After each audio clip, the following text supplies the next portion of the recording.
por falta de homens de verdade. Famílias são destruídas, o evangelho não é pregado como deveria, falta líderes com valores em todas as áreas da sociedade e por isso Jesus ainda não voltou. Convido vocês a abrirem suas Bíblias em 1 Reis, capítulo 2. Davi estava próximo de falecer, já cheio de anos, não é? E estava próximo de falecer e ele dá uma ordem, uma direção ao seu filho Salomão, que estava prestes a assumir o reinado. E aí no versículo 2, capítulo 2, 1 Reis 2, versículo 2, diz o seguinte: Eu vou pelo caminho de todos os mortais. Coragem, pois, e sê homem. Guarda os preceitos do Senhor teu Deus, para andares nos seus caminhos, para guardares os seus estatutos, e os seus mandamentos, e os seus juízos, e os seus testemunhos, como está escrito na lei de Moisés, para que prosperes em tudo quanto fizeres, por onde quer que fores. E aí lá no versículo 10, diz: Davi descansou com seus pais e foi sepultado na cidade de Davi. Foi o tempo que Davi reinou sobre Israel 40 anos, 7 anos em Hebrom e em Jerusalém 33. Salomão assentou-se no trono de Davi, seu pai, e o seu reino se fortificou sobremaneira. Quero trazer alguns detalhes, principalmente quando Davi, lá no versículo 2, diz: coragem, pois, e ser homem. E aí eu fiz algumas comparações de outras traduções da Bíblia, não é? E pode ser que provavelmente você vai encontrar alguma dessas versões na sua Bíblia. Então, na Almeida Revista Atualizada é coragem, pois, e ser homem. Na Almeida Revista Corrigida diz: esforça-te, pois, e ser homem. E na Nova Almeida Atualizada, tenha coragem e seja homem. E na nova tradução da linguagem de hoje, seja corajoso e seja homem. E na nova versão internacional, seja forte e haja como homem. E na versão fácil de ler, seja forte e comporte-se como um homem. Interessante essas versões, que trazem uma profundidade ainda maior daquilo que nós vamos falar. E eu quero discorrer um pouco sobre isso, justamente nesse aspecto: coragem e seja homem. Davi, que deu o conselho a seu filho Salomão, era um homem de verdade. Em Atos 13, 22, lemos que o próprio Deus considerava Davi um homem segundo o coração de Deus. O próprio Deus disse isso dele, né? Não porque Davi era perfeito, mas porque ele tinha um coração quebrantado e voltado ao Senhor. Davi era um homem corajoso, enfrentava os inimigos, né? E confiava plenamente no Senhor. Davi foi fortemente perseguido por Saul. Nós conhecemos a história. E alguém te persegue hoje? Como você tem reagido, tem se sentido em relação a isso? No seu trabalho, na sua faculdade, na sua vizinhança. Agora imagine um rei te perseguindo com todo o seu exército. Não foi nada fácil, não é? E Davi teve medo, não é? Mas ele não reclamava, nem se trancava no quarto e ia chorar. Não que homem não possa chorar. Homem chora, não é? E frases do tipo que a gente ouve quando criança: engole o choro porque homem não chora. Na verdade, esse tipo de frase não forja um homem de verdade, mas faz com que ele depois tenha dificuldade de expressar seus sentimentos e emoções. Porque ele ouviu a vida toda que homem não chora. Mas homem chora sim, homem tem sentimentos e tem fraquezas. Davi chorou em muitas ocasiões. Davi chorou quando subiu o Monte das Oliveiras. Davi chorou por Saul e Jonatas. Davi chorou pela morte de seu filho Absalão. Chorou pelo seu filho com Batseba, que nasceu e muito doente e viveu apenas 7 dias. Homem se entristece, homem chora, mas resolve seus problemas e assume responsabilidades. Homem sente medo, mas supera seus temores com a ajuda de Deus. Davi enfrentou Golias e teve medo. Venceu o medo e venceu também o gigante com a ajuda de Deus. Davi, inclusive, foi ele, que escreveu aquele salmo incrível que nós sabemos de cor. Ainda que eu ande pelo vale da sombra da morte, não temerei mal algum, porque tu, Senhor, ó Deus, estás comigo. Jesus, nosso maior exemplo, chorou, teve medo, mas veio e cumpriu seu propósito. Fez o que tinha que fazer. Se sacrificou por amor a todos nós. Todo homem é chamado a se sacrificar também por sua família e por seus propósitos. Olhem essa história. Ano passado eu marquei uma consulta no endocrinologista para ver se estava tudo bem comigo. E vocês, quem tem plano de saúde sabe, não é uma tarefa tão fácil de você agendar uma consulta perto, da data que a gente quer. Sempre está longe e tal. Então eu entrei em contato com várias clínicas e marquei bem lá para frente. Tudo bem, já deixa marcado, uma hora chega, né? Só que, num determinado dia, uma clínica me ligou e falou: Oswaldo, olha, surgiu uma vaga hoje. Você quer vir aqui? Eu pensei, olha, estou cheio de coisas para fazer, mas vou aproveitar e já vou logo, já resolvo isso. Então eu marquei, falei, pode confirmar que eu estarei aí. Eu cheguei na clínica por volta das 16 horas e fiquei aguardando o médico, ele foi atendendo todo mundo. Deu 17 horas, eu avisei minha esposa, falei, vai buscar nosso filho na escola, porque aqui vai enrolar. Quando deu por volta das 18 horas, eu entrei no consultório. Fui o último a ser atendido. Todo mundo já tinha ido embora e eu fui atendido. E fui conversando com ele, um médico muito simpático, uma pessoa muito agradável.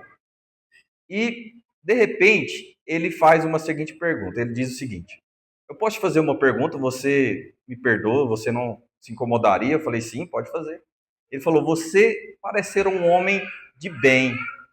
Você é cristão? Aí eu disse, sim, sou.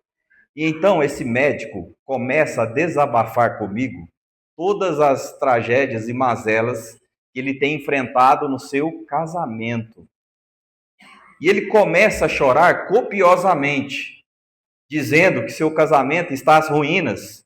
Ele coloca a chave da sua Porsche na mesa do escritório e aponta para mim todos os seus certificados e diplomas que ele tinha de Harvard, Oxford, suas especializações, e diz que chegou no alto nível da sua profissão, que tinha tudo que o dinheiro podia comprar, que era respeitado por onde ia, mas tinha um lugar que ele não era respeitado, dentro de casa. Sua esposa não queria mais saber dele. Ela havia pedido o divórcio, e eles inclusive tinham uma filha adolescente. Gente, qual a probabilidade de você ir numa consulta de um médico e o médico começar a desabafar com você coisas pessoais, coisas familiares? Eu entendi que Deus queria falar com aquele homem naquela tarde, naquele fim de tarde. Então, eu comecei a aconselhar ele, falei de Deus para ele, falei de princípios bíblicos e que ele precisava se tornar um homem de verdade. E o homem de verdade não é medido por aquilo que ele tem, mas por aquilo que ele é. E eu fiz um questionamento para ele: quem você se tornou? E é a mesma pergunta que eu faço para você: quem você se tornou? E ele disse que já sentou com grandes mestres, professores, mas que nunca tinha ouvido algo com tamanha profundidade. Sabem por quê? Porque o amor de Cristo nos constrange. Andamos todos por aí achando que somos autossuficientes, querendo fazer as coisas do nosso próprio modo. Deus tem nos convidado para estar com Ele, batido na porta do nosso coração, e temos ignorado porque nosso orgulho fala mais alto. Quando descemos o degrau da arrogância, podemos então perceber que somos cegos, nus, pobres e infelizes, e que sem Deus não somos nada. Essa história reforça mais uma vez aquela frase já conhecida de todos nós, que nenhum sucesso na vida justifica um fracasso na família. Só para vocês terem ideia, eu fui para consulta às 16 horas, eu fui sair de lá 9h30 da noite. Não é? Eu fui para ser consultado, eu que consultei o médico, não é? Depois eu fiz uma oração com ele e as impressões de Deus foram deixadas ali para ele. O que ele vai fazer com aquilo que foi passado para ele, aí eu não sei. É uma questão de escolha dele. Né? Quando eu olhei o celular, minha esposa já tinha me ligado várias vezes, já desesperada. Eu estava chamando a polícia, você foi para uma consulta 4 horas da tarde e até agora você não deu notícia, né? Eu já estava chamando a polícia e depois cheguei em casa e expliquei para ela. Davi era um homem de princípios, né? Não pagava mal com mal. Saul esteve em suas mãos. Ele poderia ter o matado, mas ele era fiel em suas convicções e valores e não tocaria no ungido do Senhor. Mas você pode dizer, Oswaldo, mas nós sabemos a história. Davi errou, adulterou e assassinou um homem. Sim, ele errou feio e recebeu a consequência de suas escolhas, que destruiu sua família e abalou o seu reinado. O céu não estará cheio de homens perfeitos, mas de homens arrependidos. Isso serve também para as mulheres, obviamente. Se Davi era um homem segundo o coração de Deus e errou, é sinal que há esperança para mim e para você. Tem esperança para você que acha que foi longe demais e já não tem mais saída para a sua vida. Sim, tem saída, tem jeito, sim, para a sua vida. Se arrependa, tenha coragem, se volte para o Senhor e haja como um homem de verdade. Essa instrução de Davi dar ao seu filho Salomão, tenha coragem, seja homem, é bem diferente, né, da que vemos hoje. Hoje, como é? Você pode fazer o que quiser, você pode continuar sendo infantilizado, fraco, dependente emocionalmente da sua mãe, dependente financeiramente do seu pai. Você não precisa assumir responsabilidades, coloque a culpa nos outros. Você é vítima da situação, não tem problema ser um covarde. É isso que nós hoje ouvimos e às vezes até damos esses conselhos. Seja homem quer dizer que você deve amadurecer. É você que controla seus desejos e não seus desejos que o controlam. É você que controla suas emoções e não suas emoções que o controlam. Eu trouxe um trecho interessante do que diz no comentário bíblico sobre essa expressão. Seja homem. A despeito de ser jovem, Salomão era rei e, como tal, devia demonstrar sua dignidade. Devia ser um homem com total controle de si mesmo e de seu povo. Devia ser corajoso, acima de qualquer suborno ou corrupção. Não devia colocar em primeiro lugar seus interesses, mas os interesses do povo a quem devia servir e os de Deus, de quem era representante. Veja, você é um representante de Deus. E assim sendo, Deus espera que você esteja pronto para servir. Mas porque poucos querem servir nesse mundo e as pessoas querem ser servidos, não é? Por conta do orgulho e do egoísmo. Quando alguém vem à igreja e vê tudo limpo, organizado, né? Tudo perfeitamente em ordem, as várias classes funcionando, a programação do culto acontecendo, é porque teve pessoas que se colocaram à disposição para servir a Deus e servir você. A verdadeira plenitude está no servir. Jesus, o Rei dos Reis, se colocou numa posição de servo. E você não quer lavar a louça para sua esposa, não quer tirar tempo para brincar com seu filho, não quer servir na igreja e na comunidade. Ah, eu já sei. Muitos dizem isso. É porque eu sou ocupado demais. Colocar Deus em primeiro lugar é uma questão de escolha e prioridade. Colocar sua família em todos os aspectos e supri-la é uma questão de escolha e prioridade. Meu conselho a todos é: busquem sempre a unidade e sirvam com alegria. Vejo muitas pessoas se esquivando em prol e fazendo muitas vezes corpo mole, né, para trabalhar na obra de Deus. Se você não estiver envolvido na missão, você vai fraquejar e poderá, inclusive, colocar a sua salvação em risco e também da sua família. E não será por falta de aviso. Todo homem é chamado para se voltar verdadeiramente ao Senhor e servi-lo de todo o coração. Se assim não fizer, a salvação da sua própria família estará comprometida.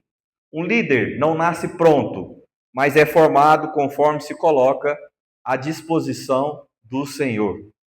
Toda vez que você recusa um chamado de Deus, você desperdiça uma oportunidade de crescimento em todas as áreas da sua vida.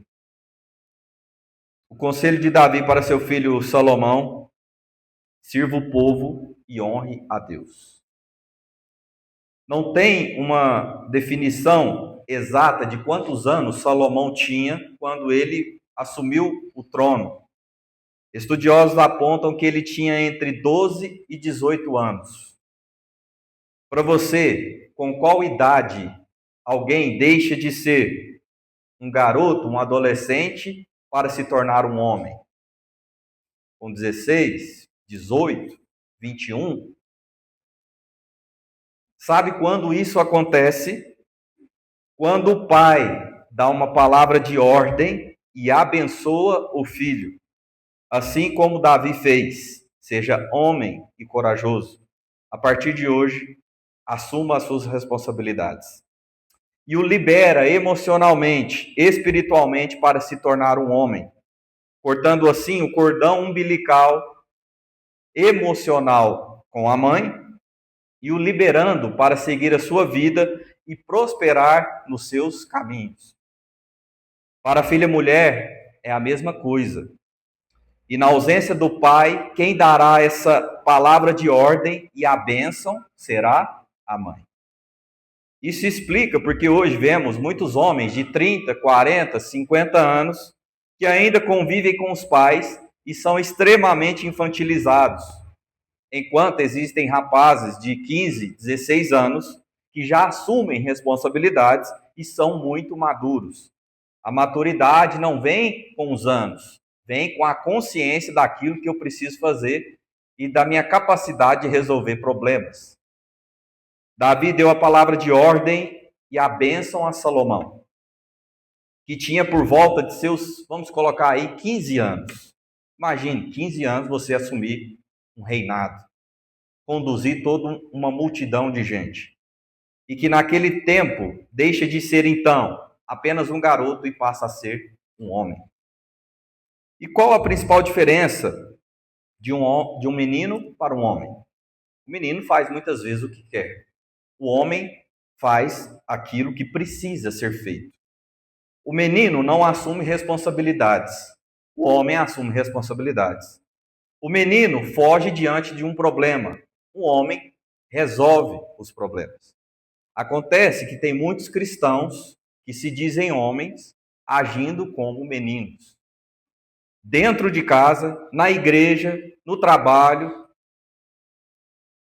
O homem deve ser principalmente prudente em relação à segurança de sua família. Se o pai e a mãe não reforçar a identidade de seus filhos, Satanás fará isso por você. Se o pai não preencher essa interrogação da filha, quando a menina vai crescendo e se desenvolvendo, ela quer umas afirmações, ela quer responder para si mesmo, faz parte da sua identidade, e ela questiona: ainda sou uma menina ou sou uma mulher? Será que sou aceita, amada, sou capaz? O que vai acontecer se ela não tem essas respostas preenchidas por seu pai, pelas palavras do seu pai e pelo amor do seu pai? Ela vai procurar tais respostas em outros rapazes, se envolvendo em relações muitas vezes pouco duradouras e às vezes iniciando de forma precoce sua vida sexual. O que ela está procurando? A afirmação da sua feminilidade. Num determinado dia, um pai vê sua filha saindo com uma roupa mais provocativa. O que ela está fazendo? Buscando a afirmação da sua feminilidade, não da maneira correta. Ela quer que as pessoas lá fora falem como ela está bonita, como ela está interessante, como ela está atraente. E o pai vê aquela cena, a menina saindo com um decote, uma saia curta, e diz: menina, você não vai sair assim. Está parecendo uma vagabunda, uma prostituta. Esse decote está muito baixo. Onde você já se viu sair com essa barriga de fora? Se você continuar se vestindo assim, daqui a pouco você estará grávida. Sobe lá e troca de roupa agora. Sabe o que esse pai acabou de fazer? De amaldiçoar sua filha. Ele transmitiu a visão de Satanás sobre sua filha. E ele ainda falou uma palavra profética: você vai ficar grávida. E com o passar do tempo, mesmo não sendo as condições adequadas, adivinha o que aconteceu? Ela ficou grávida. O pai falou aquelas coisas achando que estava corrigindo a filha. E também não sabia o poder da bênção e da maldição. Quando o pai usou palavras como prostituta, vagabunda, e a forma como ele falou, ele amaldiçoou a filha. E quando disse que ficaria grávida, ele profetizou sobre a vida da filha. Porque pai e mãe têm o poder de profetizar na vida dos filhos. Portanto, aquilo que nós falamos dentro de casa repercute na vida dos filhos até a fase adulta. Coisas que você ouviu dos seus pais quando você era criança, até hoje ressoam na sua mente.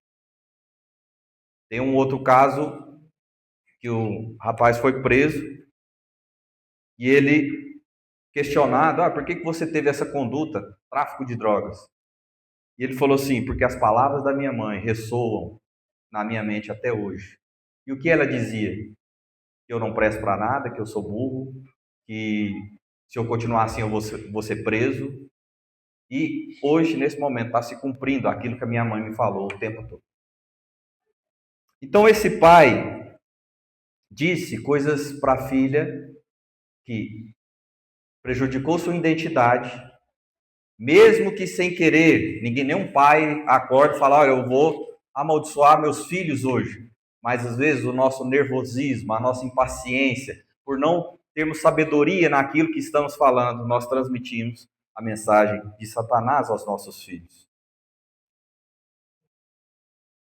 O pai falou aquelas coisas, né? Achando que estava corrigindo a filha. E quando o pai então usa essas palavras, ele amaldiçoa a filha. E a filha ainda ficou grávida. A criança de nada tem culpa, não é? Mas ela veio em umas condições não ideais. Não haviam se casado, não haviam construído um lar fortificado, não é? Veio fruto de uma fornicação e essa criança corre então um sério risco de também crescer e se desenvolver sem a presença do seu próprio pai, não é? Esse ciclo vemos repetidas vezes por aí.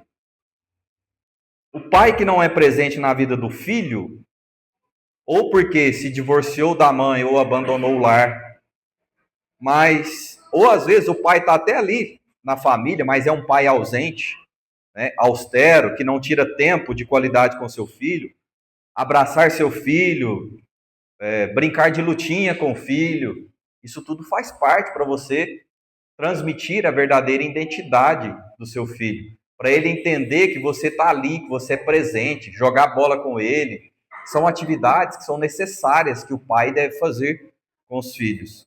Isso tudo ajuda a se tornar mais seguro e confiante. Se você negligencia isso, lá na frente, seu filho tem uma maior propensão a buscar o preenchimento dessa falta de um pai presente em outros homens. Por isso, nós vemos aí uma distorção da identidade, o homossexualismo crescendo, né, cada vez mais. Falta muito disso. Parte por pais ausentes. Ah, não, eu me divorciei, mas eu vou ser um pai presente. Gente, não é a mesma coisa. Se você não está ali no lar, acompanhando o desenvolvimento, estando com ele todos os momentos, é diferente. O pai deve fazer atividades, né? Levar o filho para pescar, brincar com ele, lutinha, né? Eu faço Krav Maga, que é uma luta israelense. Me lembro a primeira vez que eu fui, não é? Já tenho mais de ano que eu faço. E no primeiro dia que eu fui, meu filho, eu saio muito cedo para ir, meu filho ainda está dormindo. Quando eu volto, ele está lá na porta me esperando, ansioso. Papai, e aí, como que foi? O que você aprendeu? Eu falei, filho, lá tinha pessoas de todas as idades. Tinha pessoas mais velhas que o papai, pessoas mais novas. Tinha homens, tinha mulheres. E todos lá sabem lutar melhor que o papai. É mesmo, papai? Você é tão fraco assim? Aí eu falei, filho, é porque eles já estão lá aprendendo faz tempo. Só tem uma forma de eu alcançar eles. E ele ficou todo entusiasmado. Como é? O que você precisa fazer? Eu falei, eu preciso persistir. Eu queria mostrar para ele que as coisas não acontecem assim, de repente, mas que a gente tem que persistir. Se a gente quer algo, a gente tem que persistir. Então, toda vez que eu vou, eu volto. Aí eu tenho que ensinar ele, a gente brinca e se abraça e ensina para ele o que eu aprendi lá. Então, é um momento divertido que um pai e um filho devem ter, não é? Se alguém perdeu o pai, ou até mesmo nunca conheceu seu pai, pode estar pensando, e como fica meu caso?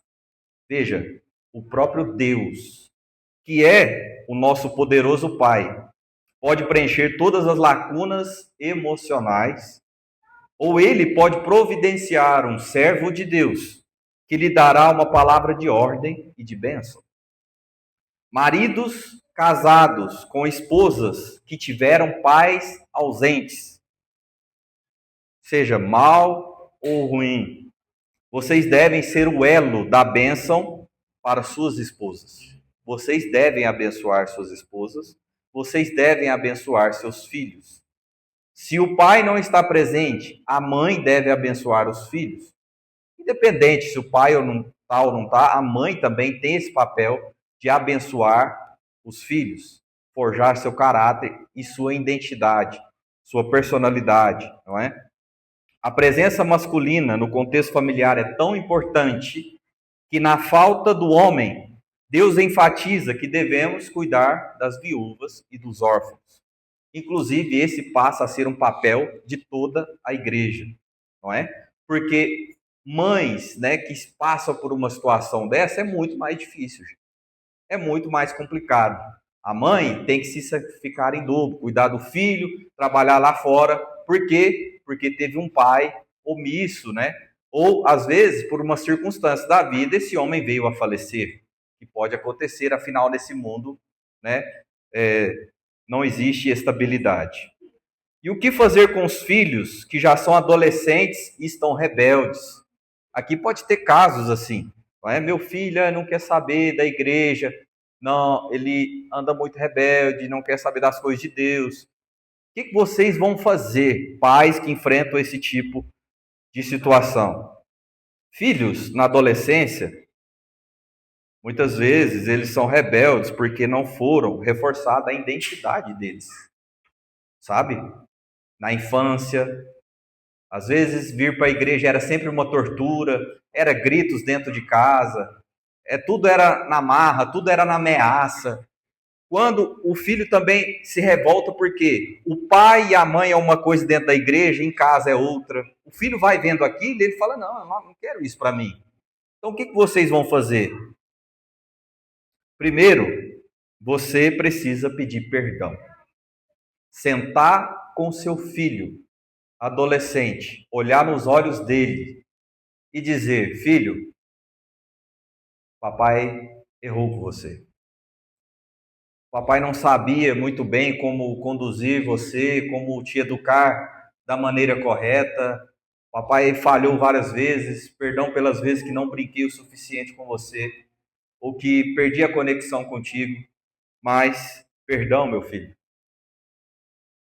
Esse é o primeiro passo. E o segundo passo é você, então, abençoar seu filho. Porque se você abençoa antes de pedir perdão, você precisa primeiro se conectar ao coração do seu filho. Pais que gritam dentro de casa porque os filhos não obedecem, o que vocês estão fazendo? Por que grita? Porque perdeu a conexão com os filhos. Quando você ajoelha, fica na altura dos seus olhos, fala: filho, não precisa aumentar o tom de voz. Olha, a mamãe não quer que você faça isso, por isso, por isso, por isso. Tudo bem? Tudo bem, mamãe. Você se conecta ao seu filho e não precisa estar gritando dentro de casa, transformando o lar num ambiente de uma atmosfera terrível, não é? Nossos filhos têm crescido e sido educados à base de gritos e ameaças. Não é esse o plano que Deus tem para os filhos. Diga o quanto vocês amam ele, não é? Reforce que eles são amados, aceitos, capazes, que eles podem sim se tornar grandes homens e mulheres, pessoas de valor, segundo o coração de Deus. Todo dia no pôr do sol, lá em casa, nós temos a cultura da bênção. Então eu reúno minha esposa, meu filho e abençoo eles. Isso vai forjando a identidade dele. Meu filho essa semana falou: papai, estava com medo disso na escola. No pôr do sol eu vou e reforço: filho, você, em Deus, você é corajoso, você é capaz. Você pode fazer muito mais do que você tem imaginado. E quando você for um grande homem, que isso tudo volte em forma de serviço para Deus. Esses dias lá em casa nós fizemos uma rodada de perdão, né? E antes de dormir eu chamei minha esposa e meu filho, falei: ó, nesse momento nós vamos fazer uma rodada de perdão. Aquilo que nós precisamos pedir perdão aqui, nós vamos pedir agora. E eu comecei. Eu falei: olha, eu quero pedir perdão para a mamãe, porque eu falei de forma ríspida com ela hoje.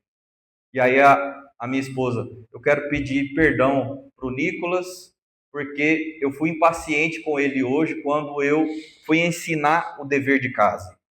E aí foi a vez do Nicolas: filho, e o que você quer pedir perdão? Aí ele: eu não lembro muito bem se eu tenho algo para pedir perdão. E aí a gente foi lembrando ele: você lembra aquela desobediência? Você lembra aquela outra coisa que você fez? E aí ali nós pudemos ter um momento em família, mais uma vez, de conexão. Seus filhos veem você pedindo perdão? Como que ele vai pedir perdão se nunca vê o pai reconhecendo que errou? Gente, por mais que tenhamos cuidado, nós vamos falhar, porque somos falhos e pecadores. Todo pai, toda mãe erra. Pode ser o melhor pastor, mais consagrado, ele erra. Ele erra com os filhos. Você pode ser um missionário, o que mais ajuda na igreja, você vai errar com seus filhos, porque somos falhos e pecadores. Reconhecer isso é mostrar ao seu filho, que mesmo diante do erro, não é o fim das coisas. Nós podemos reconhecer, colocar diante do Senhor e pedir ajuda para que Ele mude esse nosso temperamento difícil, essa nossa personalidade, não é? Então, peça perdão também aos seus filhos. O rei Josias se tornou rei com apenas 8 anos de idade. Imagine você, assumir tal responsabilidade com tão pouca idade. E sabe o que diz a Bíblia sobre ele? Vamos aproveitar, segundo Reis. Vamos ler. Segundo Reis 23.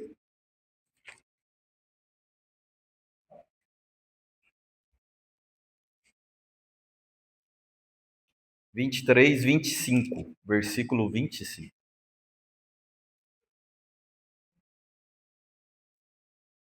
Antes dele, não houve rei que lhe fosse semelhante, que se convertesse ao Senhor de todo o seu coração, e de toda a sua alma, e de todas as suas forças, segundo toda a lei de Moisés.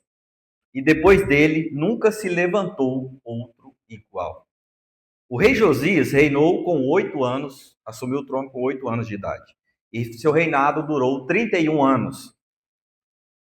Na idade adulta, restaurou o templo e promoveu a adoração a Deus, renovando a aliança entre Deus e os israelitas. Foi o último rei de Judá, fiel a Deus. A Bíblia diz que não houve nenhum rei como Josias, nem Davi, nem Salomão foi semelhante como Josias. Daí a gente pensa, nossa, Josias foi top mesmo. Ele deveria ter uma ótima referência de pai, porque ele foi muito bem, né? Um ótimo rei. Ótimas memórias do reinado do seu pai ele deve ter tido. Não. Seu pai, Amon, reinou por 2 anos e foi um péssimo rei. Serviu e adorou a ídolos, queimou a Torá, e seu avô Manassés, que reinou por 55 anos, foi pior ainda. Embora Manassés, após uma grande derrota, tenha se arrependido e voltado para Deus no fim do seu reinado, no fim dos tempos, da sua vida. Veja, embora Josias teve um péssimo exemplo de pai, ainda assim ele optou por um caminho diferente. O que a história de Josias nos ensina? Que mesmo que você tenha tido um péssimo pai ou um pai ausente, você pode optar por um caminho diferente e ser o oposto daquilo que seu pai foi para você. O ambiente que você vive te influencia, mas não determina quem você vai ser. Um exemplo disso nós vemos em muitas favelas, um ambiente totalmente difícil, mas muitos optam por não seguir o caminho do tráfico, por um caminho diferente, não é? Se você teve um exemplo de pai ruim, o perdoe e seja o oposto dele. A Bíblia nos ensina que isso é possível. Gedida, a mãe do rei Josias, esteve orientando seu filho. O papel da mãe como formadora, orientadora e educadora do lar faz total diferença na vida dos seus filhos. Enquanto que o pai é o principal exemplo, a mãe é a principal influenciadora do lar. Josias não teve um bom exemplo, seu pai, mas teve a poderosa influência da sua mãe, que o conduziu nos caminhos do Senhor de tal modo que não houve nenhum rei semelhante. Mulheres, quando Jesus voltar e perguntar o que você fez nessa terra, será que você poderá dizer com orgulho, Senhor, fui influencer, mas não influencer digital. Fui influencer do meu lar, dos meus filhos. Eu conduzi eles nos caminhos do Senhor. Eu fiz tudo que estava ao meu alcance para conduzir meus filhos para a vitória, Senhor, para o coração próximo ao teu. Será que você vai poder dizer isso? Ellen White diz que o papel da mulher como mãe dentro de casa é maior do que o do homem e do pastor no púlpito da igreja. Olha só. Os deveres que distinguem a mulher são mais sagrados, mais santos que os dos homens. O trabalho das mães cristãs, se fielmente feito em Deus, será imortalizado. Ela diz que Deus escreverá o nome da mãe que for fiel no seu trabalho de condução dos filhos nos caminhos do Senhor, no livro da fama imortal. Entenda que a mulher e o homem são diferentes biologicamente e também têm funções diferentes. Mas isso não significa que um seja inferior ao outro. E quando nós vemos na sociedade hoje a realidade de muitas mulheres tendo que terceirizar essa nobre missão da educação dos filhos para ela poder trabalhar, temos que analisar alguns aspectos. Não que a mulher que poder trabalhar, seja um pecado. Não é isso. Mas negligenciar a educação dos filhos, isso sim é pecado. Quem já viu uma mulher que diz assim, Deus me livre depender de homem? Eu tenho que trabalhar mesmo. A mulher que diz isso provavelmente passou por algumas dessas situações.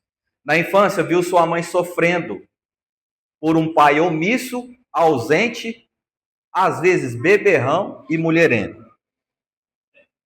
Na infância, sua mãe dizia, nunca dependa de homem nenhum. Em outros casos, a mulher já passou por algum divórcio, onde o ex-marido a deixou, abandonou o lar, e muitas das vezes ela se viu obrigada a correr atrás e trabalhar para conseguir sustentar os filhos. Em todos esses aspectos, deixaram marcas profundas em seu ser que precisam ser libertadas e curadas aos pés da cruz de Jesus. Veja, aqui vemos o retrato da realidade de muitos lares. É um padrão que se repete. Homens fracos e covardes, que não supriram suas famílias como deveriam, não supriram emocionalmente, não supriram financeiramente e não supriram espiritualmente. E devido a isso, mulheres tiveram que assumir esses papéis e se sentindo muitas vezes cansada e sobrecarregada. Hoje, se sua esposa cogitar e disser queria estar dedicando mais tempo na educação dos nossos filhos, no cuidado do nosso lar, o que você responderia para ela? É uma reflexão para nós fazermos. De jeito nenhum, você precisa trabalhar, você precisa me ajudar, você precisa me ajudar a sustentar a casa. Ela está dizendo ao marido, de forma indireta, que ela queria fazer tais coisas, mas ela não pode porque ela precisa trabalhar. O que ela está dizendo indiretamente? Você não consegue suprir nossas necessidades e cumprir seu papel como deveria. Você não me dá segurança. Sendo assim, eu preciso trabalhar. Mas tem algumas mulheres que querem trabalhar também porque acham que o seu valor está no trabalho. Seu valor não está no trabalho, e sim naquilo que você é. Na mulher amada de Deus, na filha amada do Senhor.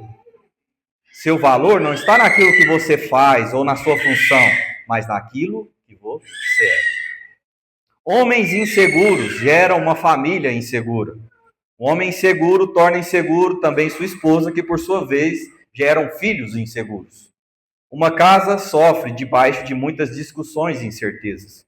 Uma casa, assim, não tende a resistir, não é? Ou ser muito exaustivo emocionalmente para o marido e para a esposa.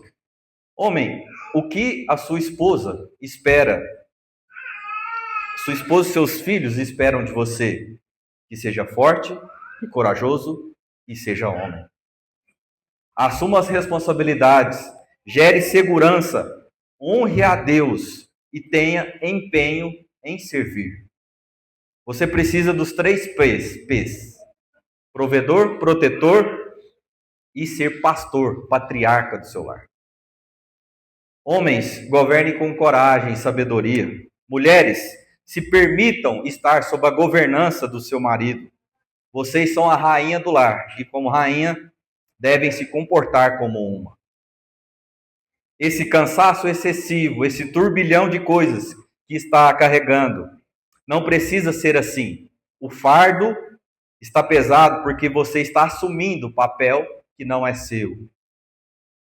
Você é a menina dos olhos de Deus. Apoiem seus maridos.